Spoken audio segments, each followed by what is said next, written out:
মধ্যপ্রাচ্যকে আরেকটি বড় যুদ্ধের কাউন্টডাউন শুরু হয়ে গেছে।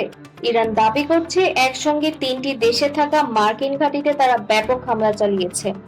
যদি এই দাবি সত্য হয় তাহলে পুরো অঞ্চল নতুন এক সংকটের মুখে দাঁড়িয়ে।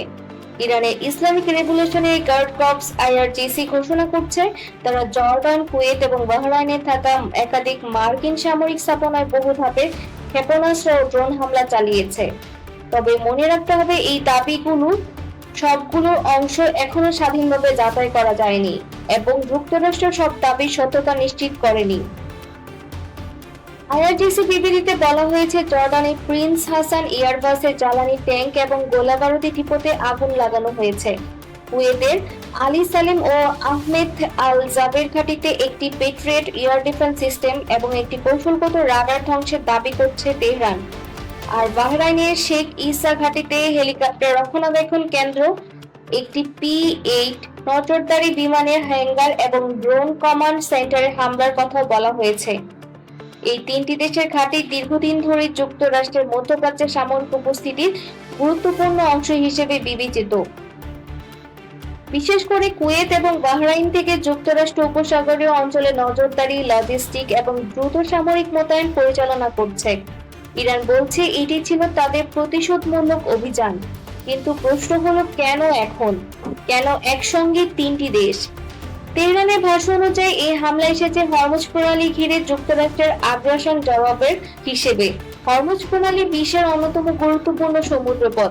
বিশ্বের উল্লেখযোগ্য পরিমাণ তেল ও তরল প্রাকৃতিক গ্যাস এই পথ দিয়ে পরিবাহিত হয়। এই অঞ্চলে সামরিক উত্তেজনা বাড়লে শুধু মধ্যপ্রাচ্য নয়, এর প্রভাব পড়তে পারে বৈশ্বিক জ্বালানি বাজার, শিপিং রুট এবং আন্তর্জাতিক অর্থনীতিতেও। সবচেয়ে উদ্বেগের বিষয়, আইআরজিসি তাদের বিবৃতিতে আরো সতর্ক করেছে, যদি যুক্তরাষ্ট্র আবারও পদক্ষেপ নেয় তাহলে ভবিষ্যতে আরো হামলা হতে পারে। অর্থাৎ এই ঘটনাই হয়তো শেষ নয়। এখন পুরো বিশ্বের নজরে একটি প্রশ্ন, ওয়াশিংটন কি করবে?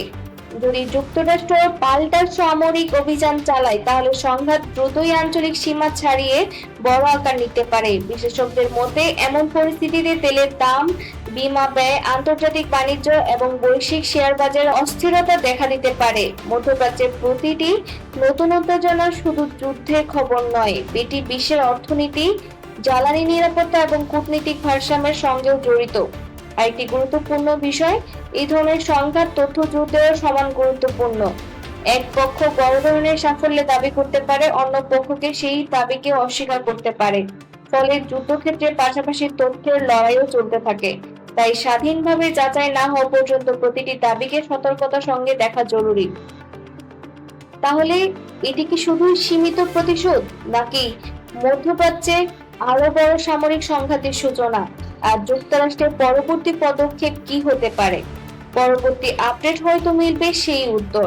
বিশ্ব রাজনীতির সবচেয়ে গুরুত্বপূর্ণ খবর সবার আগে জানতে এখনই চ্যানেলটি সাবস্ক্রাইব করুন।